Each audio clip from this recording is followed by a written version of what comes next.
Assalamu alaikum class. My name is Dr. Ghulam Mustafa.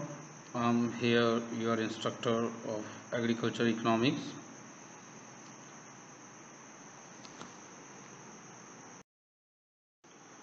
Today we will discuss agricultural revolutions या green revolutions कि ये agriculture revolution या green revolutions का impact क्या रहा है, ग्रीन रेवोल्यूशन होता क्या है और ग्रीन रेवोल्यूशन का relations with respect to different crops के ऊपर different phases of green revolution हम डिस्कस करेंगे। ये ग्रीन रेवोल्यूशन कब आया और इसका वर्ल्ड के ऊपर डिफरेंट क्रॉप्स के ऊपर और पाकिस्तान के ऊपर इसका क्या इम्पैक्ट रहा है।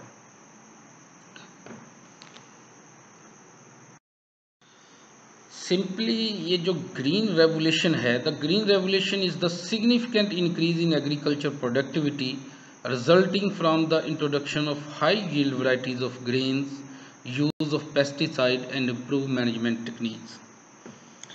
ये ख़ास तौर पे कहा जाता है कि ये थर्ड या लेटेस्ट ग्रीन रेवोल्यूशन है जो 1950s के अंदर ये रेवोल्यूशन आया और ख़ास तौर पे इसकी जो सेलिएंट फीचर्स थे वो ये था कि जो न्यू मेथड्स ऑफ प्रोडक्शंस, ख़ास तौर पे ये जो मशीनरी का यूज़ और हाइब्रिड वैरायटीज़ जो है वो introduction I. Modified genetic plants जो हैं ये इंट्रोड्यूस काफ़ी ज़्यादा हुए, जिससे बहुत ज़्यादा ऐसी क्रॉप्स और ऐसी वैरायटीज़ डेवलप की गई that gives the more productions as compare to previous one.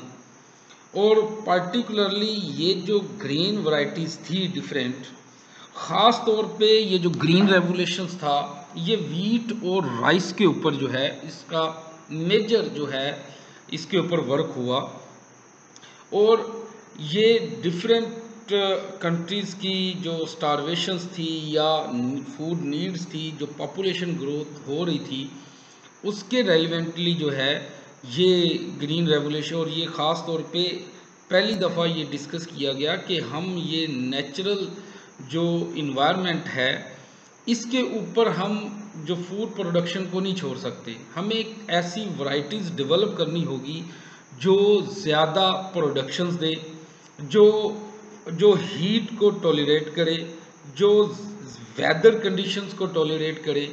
और यहाँ तक कि कुछ ऐसी राइस की वैरायटी आ गई कि जो वाटर रेजिस्टेंट थी, कि जो वाटर्स को कम यूज़ करती थी और प्रोडक्शन ज़्यादा देती थी। और इस तरह की वीट में और राइस में ख़ास तौर पे जो वैरायटीज़ डेवलप की गई। और अगेन ख़ास तौर पे जो एग्रोनॉमी टेक्निक्स थी, जो प्रोडक्शन टेक्निक्स थी, जो एग्रोनॉमिस्ट थे दे वर मोर कंसर्न। जो पहले फार्मर होते थे वो ये समझते थे कि ये हमारे पास लैंड है, ये अगर तो अवेलेबल सीड से, जो पिछले ईयर्स का सीड उसी फसल से उठाया जाता था, उसमें बीमारियां भी होती थी, डिजीज़ भी होती थी, उसी को वो सो करते थे। और वो कहते थे कि अगर ये प्रोडक्शन दे रही है तो ठीक है, वरना लोग जो थे जब वो कहते थे कि लैंड जो है वो बैरन होगी और उस लैंड को जो है वो छोड़ देते थे। तो मतलब ये है कि कुछ लैंड्स ऐसी होती है कि थोड़ी सी जो है वो टेक्निक या इस तरह की चीज़ें यूज़ करके, हम लेटेस्ट टेक्नोलॉजी यूज़ करके उनको जो काबिल काश्त बना सकते हैं। तो ये कंसेप्ट उससे पहले नहीं था।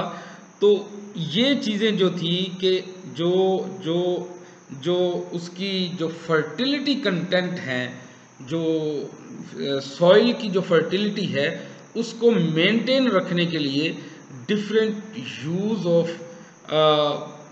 पेस्टिसाइड और डिफरेंट यूज़ ऑफ नाइट्रोजन, कि जो एक सॉइल की एक नेचुरल कंडीशन फर्टिलिटी जो है अगर वो लॉस्ट होती थी तो ये ग्रीन रेवोल्यूशन के थ्रू उसकी जो फर्टिलाइजेशन और ये चीज़ें करके उसकी जो है जो सॉइल फर्टिलिटी कंटेंट्स होते हैं, जो सॉइल को ज़्यादा अरसे तक फर्टाइल रखते हैं।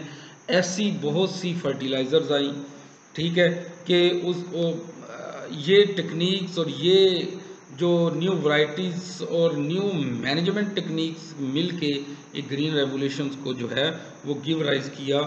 और इसका जो सबसे बड़ा क्रेडिट जो है वो डॉक्टर नॉर्मन बोरलॉग को जाता है, जिसने ये कंसेप्ट दिया था कि हमें जो है new varieties, new hybrid seeds ये करने चाहिए जो ज़्यादा से ज़्यादा प्रोडक्शंस दे। तो इस तरीके से 1940 से 1950 तक जो है वो ग्रीन रेवोल्यूशंस का जो स्टार्टअप हुआ है। और ये भी कहा जाता है कि कुछ डिफरेंट बुक्स हैं जो इसको ट्रैक बैक जो है अमेरिका की तरफ करते हैं, या उसको बेसिकली यूके की तरफ भी है, कि यूके में ख़ास तौर पे वो ऑलरेडी मतलब उनके पास लैंड तो थी नहीं, मतलब एक नेचुरल कंडीशंस क्या होती है जिसे कहते हैं ना कि necessity is the mother of inventions. कुछ ऑथर और रिसर्चर जो है इसको लिंक यूके के साथ करते हैं, क्योंकि यूके में इतनी एग्रीकल्चर लैंड नहीं है, ठीक है ना। तो वो ये है कि उनके पास और कोई मतलब ये कोई सोर्स ही नहीं था, वो कैपिटल इंटेंसिव कंट्री ही बन सकती थी, राइट। तो उन्होंने जितनी भी कैपिटल रिलेटेड जितनी भी, खास तौर पे ये जो ग्रीन रेवोल्यूशन इसमें मशीनरी का बहुत ज़्यादा यूज़ हुआ। पहली दफ़ा ट्रैक्टर आया, राइट।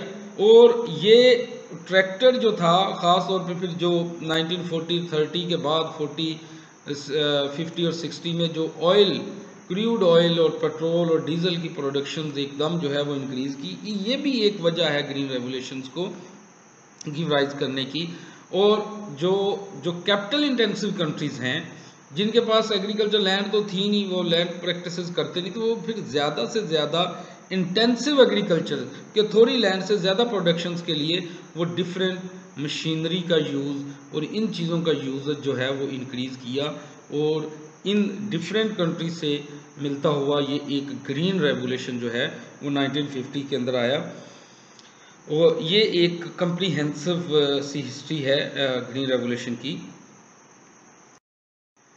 ये डॉक्टर बोरलॉग हैं, ये एक अमेरिकन एग्रोनॉमिस्ट थे और इनका ख़ास तौर पे जो वर्क रहा है वो वीट के ऊपर था, राइट। और इन्होंने नोबेल पीस प्राइज़ भी इस वजह से विन किया। और डॉक्टर बोरलॉग जो है वो रिसेंटली सितंबर 2009 में ये फोत हुए हैं। तो इन्होंने ख़ास तौर पे ये क्रेडिट, ज़्यादा क्रेडिट इनको जाता है कि इन्होंने हाइब्रिड वैरायटीज़ जो है वो ज़्यादा डेवलप की और इनको जो है वो आगे लेकर चले। और इनके ऊपर इनकी बहुत ज़्यादा रिसर्च रही थी, और जिस वजह से डिफरेंट, ना कि सिर्फ उस यूएसए के हिसाब से, डिफरेंट कंट्रीज़ के हिसाब से उनकी लोकल इन्वायरमेंट के रिलेटेड जो है वो वीट की वैरायटीज़ डेवलप की गई। ख़ास तौर पे ये सिर्फ ये नहीं है कि हाइब्रिड वैरायटीज़ आ गई कहीं अमेरिकन की या किसी और कंट्रीज़ की यूनिवर्सिटीज़ में कुछ जो है बनाई गई। पाकिस्तान में भी जो है ये इसके एग्रो क्लाइमेटिक जोन के हिसाब से, डिफरेंट जोन्स के हिसाब से डिफरेंट वैरायटीज़ जो है वो पाकिस्तान में भी डेवलप की, जैसे शहीन है। इस तरह डिफरेंट जो वीट की वैरायटीज़ जो हैं वो डेवलप की गई, जिससे एग्रीकल्चर प्रोडक्शन जो है वो बहुत ज़्यादा बूस्टअप हुई। ये कोई ये नहीं है कि ये पहला रेवोल्यूशन था, उससे पहले भी कुछ एग्रीकल्चर रेवोल्यूशन आए जिसकी कोई जो डेट्स हैं वो वहाँ 10,000 ईयर्स अगो बताई जाती है। That is this achieve plant domestication and animal domestication, के पहले जो है पहली दफ़ा जो इंसान ने एनिमल्स को सुधारना शुरू किया और डिफरेंट प्लांट्स की जो है वो उन्होंने ग्रोथ करनी शुरू की। और पहले जो एक किस्म की जानवरों और इंसानों के दरमियान जंग ही रहती थी कि वो सिर्फ ये ख़तरा ही है हमारे लिए। कुछ अगर एनिमेटेड ओल्ड मूवीज़ भी देखें, जो एनिमेटेड मूवीज़ भी देखें, उसमें भी ये चीज़ें दिखाई जाती है कि ब्रेवो है जिसमें मेरे ख्याल में कुछ इस तरह की हैं, ब्रेव है, कुछ इस तरह की एनिमेटेड मूवीज़ हैं, उसमें भी ये थोड़ा सा कंसेप्ट दिखाया गया है कि किस तरह जो है वो एनिमल्स जो है वो पहले इनको कंसिडर किया जाता था कि ये they are the enemy of human. उसके बाद जो है वो इनको सुधारना शुरू किया गया, इनको एग्रीकल्चर एक्टिविटीज़ के लिए यूज़ करना शुरू किया गया, ठीक है। उसको प्लो के लिए इस्तेमाल करना शुरू किया गया, फील्ड बनाने के लिए इस्तेमाल, ट्रांसपोर्टेशन के लिए यूज़ करना शुरू किया गया। तो जब एनिमल्स को एग्रीकल्चर के लिए यूज़ करना शुरू किया गया और उनसे जो मीट और मिल्क प्रोडक्शंस की गई, जब उनसे जो मैकेनिकल वर्क लिया गया, जैसे कि मतलब फील्ड को प्लो करने के लिए या ट्रांसपोर्टेशन के लिए, तो ये कहा जाता है कि ये फर्स्ट ग्रीन रेवोल्यूशन है। सेकंड ग्रीन जो एग्रीकल्चर रेवोल्यूशन है, witness improved method of cultivation. उसके साथ जो दूसरा ग्रीन रेवोल्यूशन है, उसके बाद कहा जाता है कि जो इम्प्रूव्ड कल्टीवेशन मेथड्स थे, हार्वेस्टिंग टेक्निक्स थी, स्टोरेज के ज़्यादा अरसे तक जो है एग्रीकल्चर प्रोडक्शंस को सेव रखना, प्रिजर्व रखना, लेटेस्ट टेक्निक कल्टीवेशन की, हार्वेस्टिंग की, पोस्ट हार्वेस्टिंग लॉसेस को कम किया गया, राइट, कि जो एग्रीकल्चर जो प्रोडक्शन वेस्ट होती थी, तो उनको जो है उनमें जो इम्प्रूवमेंट्स आई, तो ये एक किस्म की सेकंड जो है वो रेवोल्यूशन था। थर्ड रेवोल्यूशन जो इस वक्त भी प्रिवेल करता है, जिसमें मैंने पहली स्लाइड्स में बताया कि that is more toward the genetically modified plants, के ऐसे प्लांट्स बनाए गए जो मतलब उनकी जेनेटिक्स में थोड़ी बहुत ही मॉडिफिकेशंस करके, जो मतलब हीट टॉलरेंट है या वेदर टॉलरेंट है या वाटर टॉलरेंट है, कुछ इस तरह की वैरायटीज़ जो हैं वो, और कुछ इस तरह की फ्लड टॉलरेंट वैरायटीज़ भी आ गई हैं कि फ्लड भी अगर आ जाए तो वो सस्टेन ज़्यादा देर तक रह सकती है। ये जो है जेनेटिकली मॉडिफाइड प्लांट्स जो हैं, इनको इनके ऊपर रिसर्च और इसके ऊपर जो है ज़्यादा फोकस किया गया, और इसको थर्ड एग्रीकल्चर रेवोल्यूशंस भी कहते हैं। अच्छा, जो दूसरा और तीसरा रेवोल्यूशंस है, अगर आपके कोई ग्रैंड पेरेंट्स जिंदा हो तो वो बताएंगे कि किस तरह जो है जो मैनेजमेंट टेक्निक्स जो है इम्प्रूव हुई, किस तरह मशीनरी का यूज़ हुआ। तो वो ये लोग बताते हैं, जो इस वक्त 70-80 साल का जो बुज़ुर्ग होगा वो आपको बताएगा कि पहले जो वीट कल्टीवेशन की जाती थी उसको एक वंगारना कहते थे। अभी भी ये टर्म जो है वो डिफरेंट विलेजेस में इस्तेमाल होती है कि लोग मतलब पूरा गांव जो है वो मिल के हार्वेस्टिंग और महीनों चलती थी। अभी तो 10-15 दिन में हमारी हार्वेस्टिंग और कलेक्शन भी हो जाती है, लेकिन जो वहाँ पे थी, मतलब अगर आप किसी फोर फादर से या किसी बुज़ुर्ग से पूछे तो वो कहते जी पहले हम जो है वो वंगार किया करते थे, मतलब पहले सारे मिल के जो है वो कटाई करते थे, फिर वो एक जगह पे सारी वीट को इकट्ठा कर लेते थे, फिर बैलों के ज़रिए जो है जो वो उनके ऊपर जो है बड़े पत्थर बांध के उनके ऊपर जो वो चलाए जाते थे। या ये तो हमने अपने बचपन में भी देखा कि औरतें जो होती थी वो जो इसके वीट के सिट्टे वगैरह उठा लाती थी, फिर उसको जो है ना वो डंडों से या इस तरीके से उसको जो है ना वो क्रश करते थे, उसमें से जो तूड़ी होती थी या वीट स्टफ़ होता है उसको अलहदा कर लेते थे और ग्रेन अलहदा कर लेते थे। और फिर जब ये बड़े पैमाने पे ये एक विलेज लेवल पे ये काम होता था तो वो क्या करते थे कि जब वो वंगार चलती थी या जी इस तरह की चीज़ें होती थी तो वो एक जगह पे सारी जो वीट इकट्ठी कर लेते थे, फिर उसको जो है क्रश करते थे बैलों के ज़रिए, हाथों से, जैसे भी है। फिर वो हवाओं का इंतज़ार करते थे कि जैसे ही हवा आती थी फिर उसको ऊपर उछालते थे, जो तूड़ी होती थी वो अलहदा जो हो जाती थी और जो ग्रेन होते थे वो अलहदा हो जाते थे। तो आप अंदाज़ा करें कि इस वक्त जो है वो 2-3 मंथ्स में तो वैसे ही एक नई क्रॉप जो है वो उगाती है, नई क्रॉप्स की प्रोडक्शन ले लेते हैं, लेकिन जो पुराने मेथड्स थे उसमें ये 2-2, 3-3 महीने लगते थे। और जो सेकंड एग्रीकल्चर रेवोल्यूशन था उसमें ये होता था साल में 1 या 2 फसलें ली जाती थी। अब जो है वो 3-4 किस्म की फसलें भी ली जा रही है। जो थर्ड ग्रीन रेवोल्यूशन है, इसके मतलब ये भी है कि बहुत सी अब मतलब बड़ी इंटेंसिव एग्रीकल्चर की जा रही है। मतलब आप देखेंगे सिर्फ अगर एक फार्मर है वो सिर्फ 1 साल की क्रॉप है शुगर केन, गन्ना जो है, तो उसके अंदर वो सरसों भी लगा लेते हैं मस्टर्ड ऑयल के लिए, वो काफ़ी अच्छी बिकती है। उसके अंदर सब्जियां भी उगा लेते हैं, अनियन भी उगा लेते हैं। तो 3-4 फसलें जो हैं वो एक ही फसल में वो लगा लेते हैं। इसको इंटरक्रॉपिंग भी कहते हैं। इंटरक्रॉपिंग ख़ास तौर पे सरगोदा में आपको नज़र आती होगी कि एक मतलब ये किन्नों का बाग है, उसके अंदर वीट लगा लेते हैं, उसके अंदर जो है वो फोडर लगा लेते हैं। तो ये मैनेजमेंट टेक्निक्स और मल्टीपल क्रॉपिंग की टेक्निक जो है वो जो 1950s के बाद जो आई, 1950 जो थर्ड ग्रीन रेवोल्यूशन था, इसके ऊपर जो है फोर्थ ग्रीन रेवोल्यूशन भी कुछ कहते हैं कि इस वक्त आ रहा है। वो ख़ास तौर पे होगा या वो थर्ड ग्रीन रेवोल्यूशन का भी हिस्सा है, वो है off season farming. Right, off season farming या मतलब टनल फार्मिंग कहते हैं। वो ये होता है कि आगे पहले होता था गाजरें सिर्फ सर्दियों के मौसम में आती थी, अब ये गर्मियों के मौसम में भी आ रही हैं। इस तरह मूली है, इस तरह जो है ख़ास तौर पे टमाटो हैं, जो ख़ास तौर पे आपने देखा होगा अगर रोड साइड पे ये मोटरवे पे जाएं तो वो टनल से बनाए होते हैं, उसके ऊपर ग्रीन का कलर का वो बनाया होता है। तो ये चीज़ें हैं कि मतलब भिंडी जो थी पहले गर्मियों की होती थी, अब सर्दियों में भी आ रही। तो जो ऑफ सीजन फार्मिंग है कि पूरा साल एक फसल के लिए एक पर्टिकुलर जो है वो इन्वायरमेंट चाहिए होता है। तो जो ये ऑफ सीजन फार्मिंग है और ये बड़ा क्लासिक बिजनेस है, और ये वो बिजनेस है जिसने बहुत से फार्मर्स को मिलियनियर बनाया। राइट, तो ये जो बिजनेस है मतलब अगर कोई करना चाहे तो थोड़े से एकर्स में तो बंदा लाखों या मिलियंस ऑफ रुपीस कमा सकता है।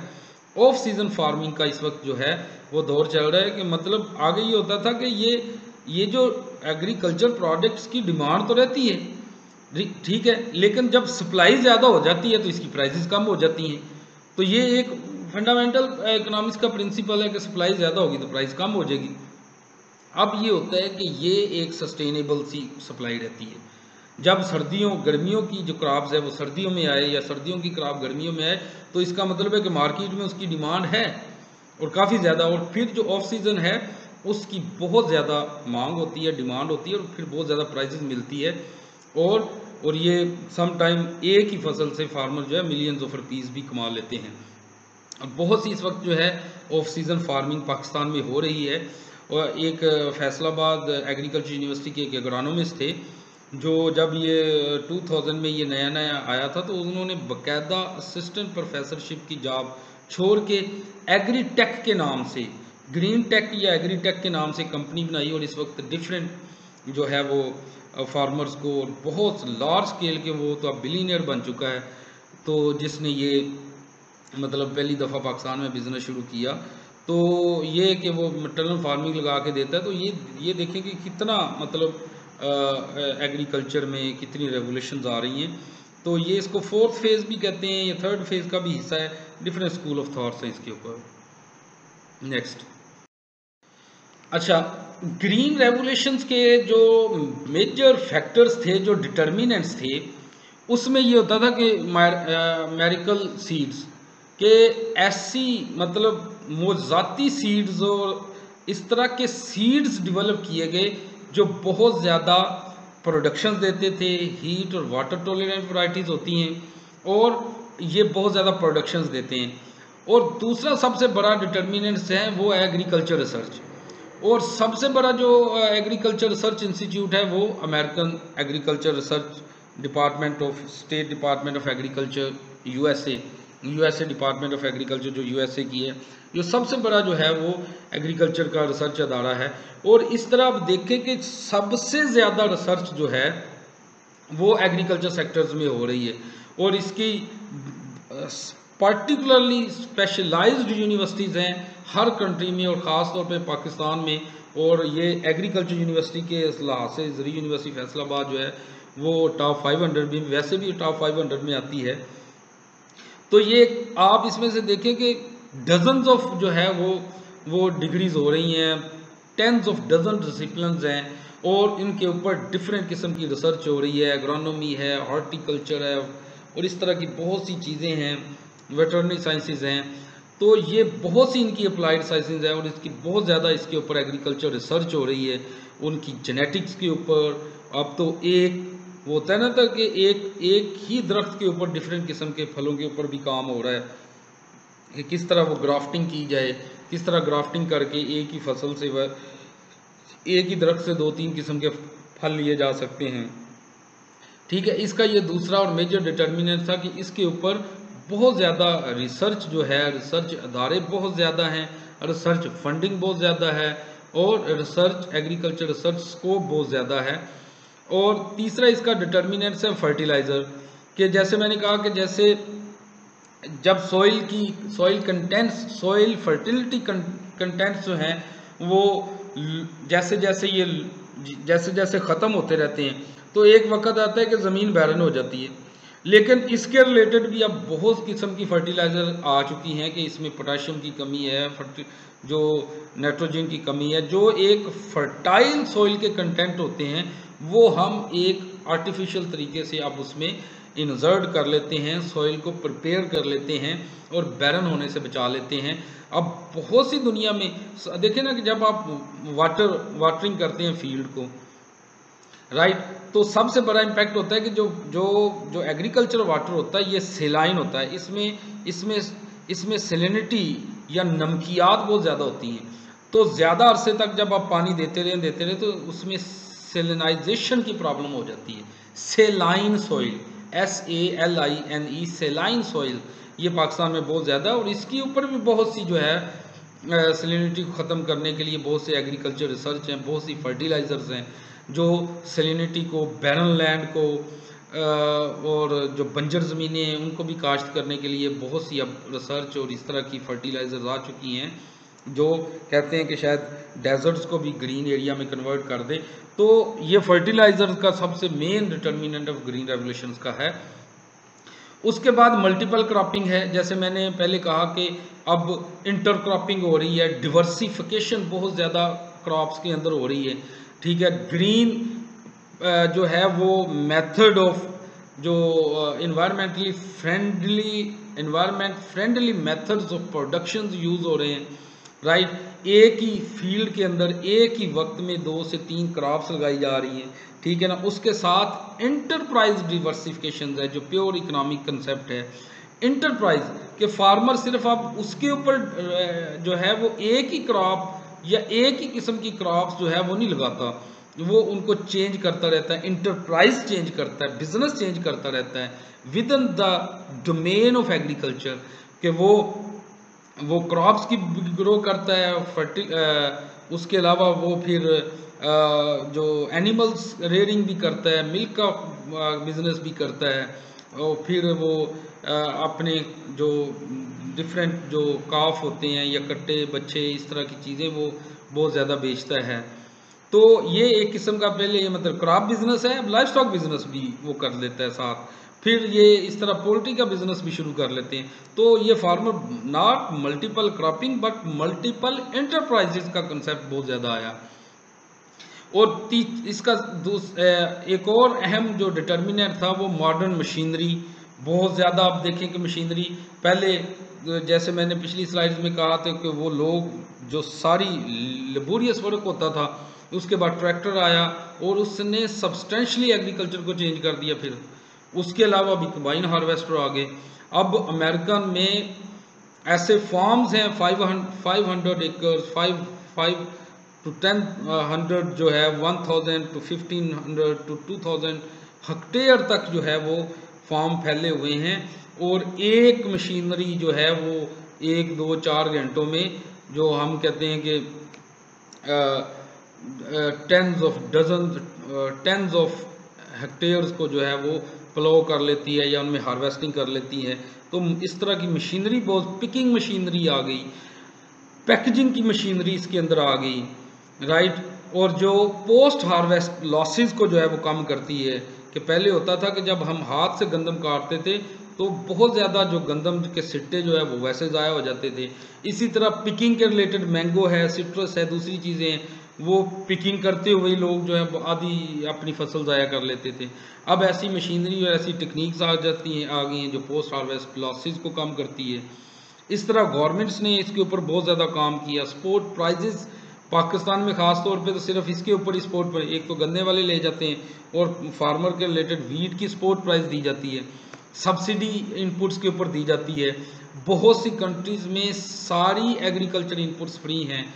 Malaysia is one of the it's classic example कि इसमें ज़्यादातर इनपुट्स जो हैं कि अगर किसी ने फील्ड भी बनानी है तो उसको ट्रैक्टर रखने की ज़रूरत नहीं है, गवर्नमेंट को फ़ोन करेगा, वो प्लो करके चले जाएंगे।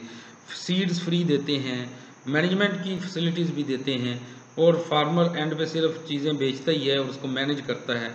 इसके अलावा जो इसका अहम डिटर्मिनेंट है वो प्रोसेसिंग, स्टोरेज और मार्केटिंग फैसिलिटीज़ है। बहुत ज़्यादा फ्रूट एंड वेजिटेबल मार्केट्स बन गई, फार्मर के पास ज़्यादा चॉइसेस हैं, स्टोर कर लेता है। और ये स्टोरेज जो है फार्मर के लिहाज से मैं इसको फेवर भी देता हूँ। इसको फ्यूचर मार्केट्स का कंसेप्ट भी कहते हैं कि फार्मर जब स्टोर करता है, देखें पाकिस्तान में जितनी भी पॉवर्टी है ये एक्चुअली रूरल फिनोमेना है, ठीक है। और उस रूरल फिनोमेना के भी अंदर पाकिस्तान में जो फीडर हैं, जो लोगों को खिलाते हैं, वो खुद गुर्बत में रहते हैं। तो ऐसी सारी प्रैक्टिसेस जो फार्मर को अपलिफ्ट करे तो पाकिस्तान पॉवर्टी से निकल सकता है। तो ये स्टोरेज और प्रोसेसिंग फैसिलिटीज़ अब ऐसी आ गई हैं, फ्यूचर मार्केट्स ऐसी आ गई हैं कि वो फार्मर जो है वो इसको स्टोरेज कर लेता है और फिर आगे जो है वो इसको जब सूटेबल प्राइस होती है तो इसको सेल कर देता है।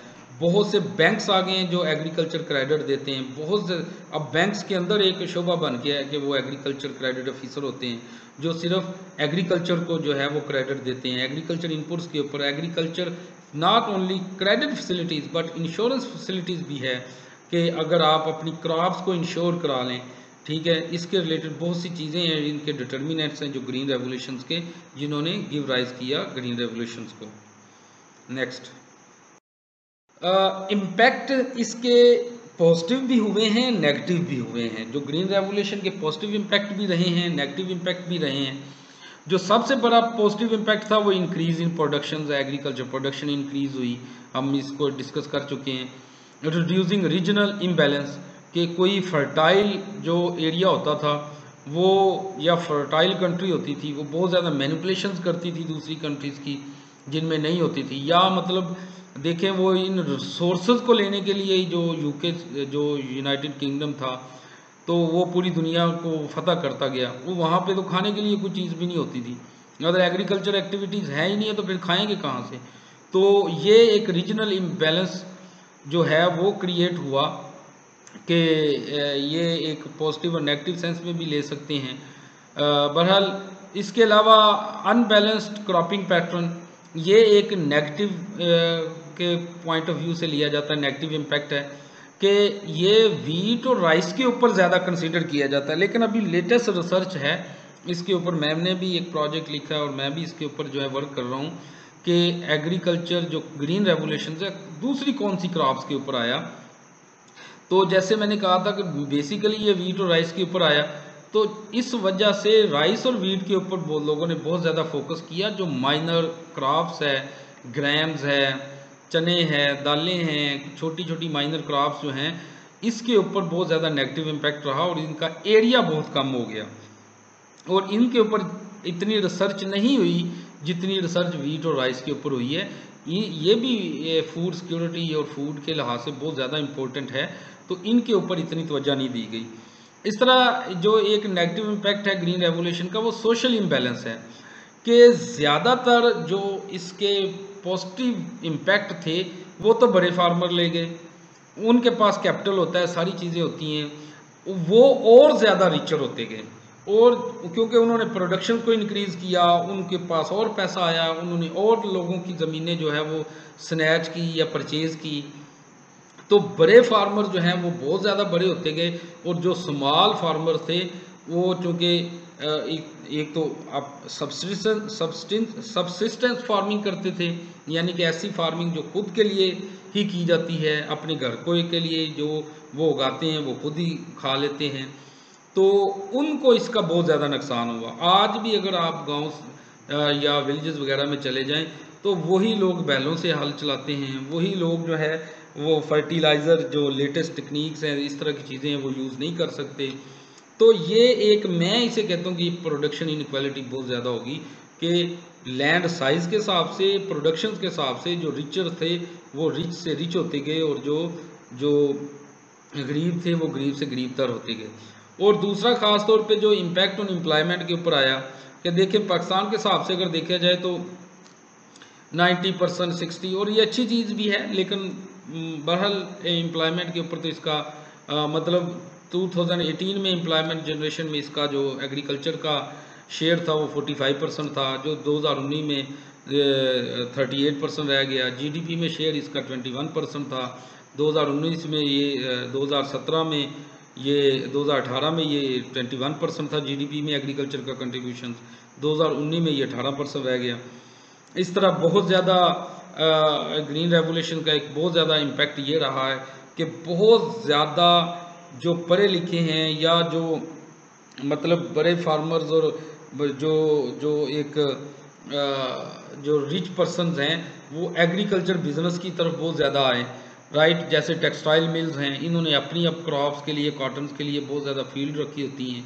इसी तरह शुगर केन जो इंडस्ट्रीज़ वाले हैं, तो ये जो है जब ये लोग इस इन एग्रीकल्चर में बहुत ज़्यादा इन्वेस्टमेंट की, और ये एग्रीकल्चर इन्वेस्टमेंट के लिहाज से ये पाकिस्तान में इसका नेगेटिव इम्पैक्ट भी रहा है कि बहुत ज़्यादा लोगों ने अपने ब्लैक मनी को वाइट मनी बनाने के लिए एग्रीकल्चर, क्योंकि इसके टैक्स नहीं है, कोई आडिट नहीं है, कोई इस तरह की चीज़ें नहीं हैं जितनी दूसरी फैक्ट्री में या इंडस्ट्रियल सेक्टर में होता है, तो बहुत ज़्यादा लोगों ने अपनी जो है वो इनकम का सोर्स एग्रीकल्चर बताया टैक्स अजम्पशन के लिए या दूसरी चीज़ों के लिए।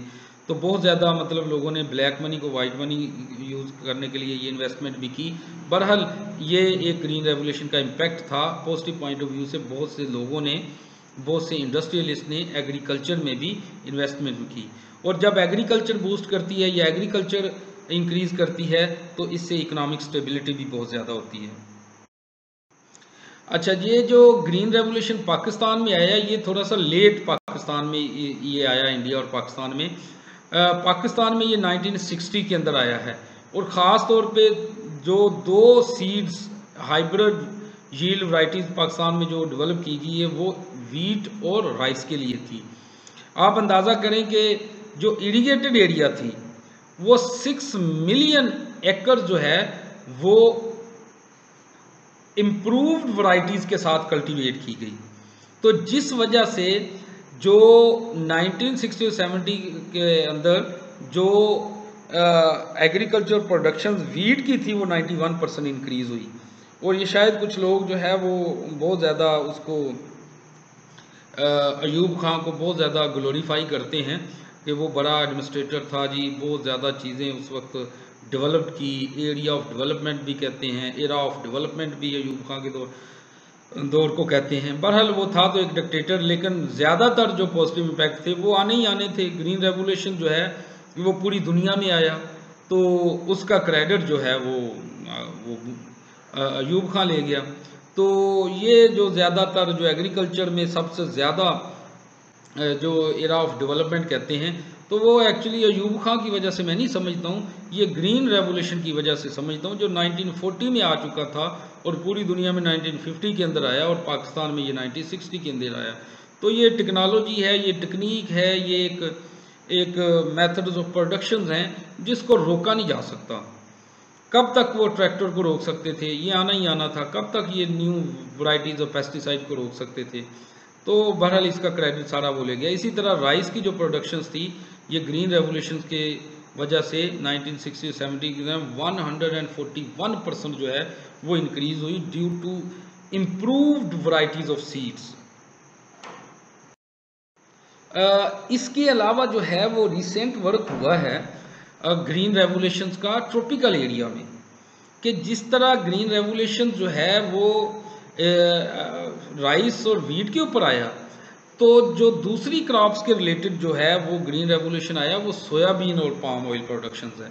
ये थोड़ा सा लेट आया, लेकिन ये जो दो क्रॉप्स थी ये कमर्शियल है, फूड क्रॉप्स थी, लेकिन इसमें जब ग्रीन रेवोल्यूशन, क्योंकि ये नेसेसरी पार्ट है, कुकिंग ऑयल इनसे इस्तेमाल होता है, फिर बायो फर्टिलाइजर्स हैं, बहुत सी इसकी बाय प्रोडक्ट्स हैं, सोयाबीन और पाम ऑयल से ली जाती, हर जो है वो घरों में इस्तेमाल किया जाता है।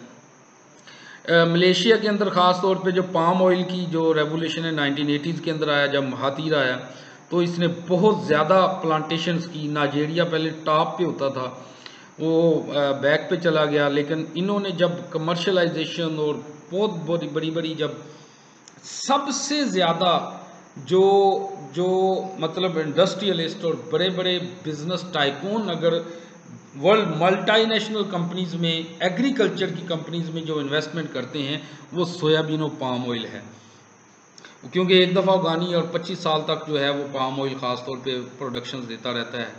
तो बहुत ज़्यादा ये इंडोनेशिया और मलेशिया के अंदर ये रेवोल्यूशन आया और इसके भी अपने कुछ बेनिफिट्स और कास्ट थी। बहुत से स्मॉल फार्मर को मैनिपुलेट किया गया।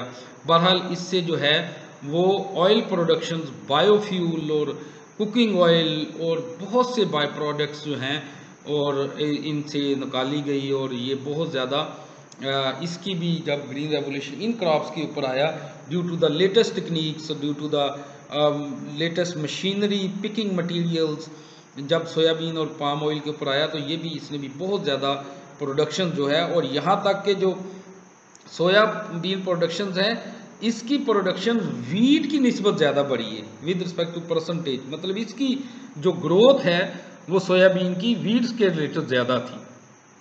तो ये सोयाबीन और पाम के ऊपर भी जो है वो ग्रीन रेवोल्यूशन 1980s के अंदर 90s के अंदर ये काफ़ी ज़्यादा इसका इम्पैक्ट वीट और सोयाबीन और पाम ऑयल के ऊपर। आगे आता है कि एक इसका कंक्लूजन हम कंक्लूड कर सकते हैं इसको कि जो बेनिफिट्स थे इसके कि एक तो इसके क्रॉप हील्ड भी हुई, फिर ये green revolution saved millions of people from starvation, भूख और माल न्यूट्रिशनमेंट और अंडर न्यूट्रिशनमेंट। इसको ग्रीन रेवोल्यूशन से ने टू अ ग्रेट एक्सटेंड इसको रिड्यूस किया कि जो पॉपुलेशन बम जो है, जो एटम बम से भी ज़्यादा जो है वो ख़तरनाक समझा जाता है कि जिस तेज़ी से पॉपुलेशन इंक्रीज़ कर रही है, तो एग्रीकल्चर ने इसकी डिमांड को बहुत ज़्यादा हद तक पूरा किया है। और ये नहीं है कि बहुत ज़्यादा इंटेंसिफिकेशन हुई, बहुत ज़्यादा एग्रीकल्चर एक्टिविटीज़ के इंक्रीज़ करने की वजह से कोई शायद डिफरेस्टेशन हुई, ऐसा नहीं है। क्योंकि जब एग्रीकल्चर रेवोल्यूशन आया तो ये फॉरेस्ट्री के ऊपर भी बहुत ज़्यादा लोगों ने इन्वेस्टमेंट की कि फॉरेस्ट उन्होंने उगाए for purpose of money, right. तो डिफॉरेस्टिफिकेशन भरी नहीं है बल्कि कम हुई है। इसी तरह बहुत सी न्यू वैरायटीज़, हैबिटेट्स को जो है वो सेव किया गया। लेकिन इसकी कास्ट भी थी कि जो 7000% एनर्जी यूज़ एग्रीकल्चर में इंक्रीज़ कर गया। पेस्टिसाइड का यूज़ इतना ज़्यादा हो गया कि उसकी वजह से मतलब सोइल एरोजन बहुत ज़्यादा हुई, सेलिनाइजेशन बहुत ज़्यादा हुई, और फिर पोल्यूशन, एग्रीकल्चर पोल्यूशन बजाते खुद एक बहुत बड़ा वर्ल्ड को जो है वो इशू है फर्टिलाइजेशन का। और फिर चूँकि ये जहर होता है, बहुत से लोग तो खुदकुशियाँ करने के लिए जो है वो पेस्टिसाइड यूज़ करते हैं। अंदाज़ा करें कि हम क्रॉप्स के अंदर कर रहे हैं और क्रॉप्स में वो फिर हम खुद यूज़ करते हैं। तो अभी तक पाकिस्तान में तो मतलब एक विजिबल किस्म का इसका इम्पैक्ट नहीं आया कि पेस्टिसाइड का जो हमने यूजेज किया है ग्रीन रेवोल्यूशन की वजह से, तो एनर्जी यूज़ इतना हो गया इसके अंदर, पोल्यूशंस और पता नहीं क्या क्या जो है ना वो इसकी जो नेगेटिव इम्पैक्ट है, ख़ास तौर पे एक्सेसिव यूज़ ऑफ फर्टिलाइज़र की वजह से इसका जो विजिबल जो इम्पैक्ट है वो इंडिया में इसको देखा गया है।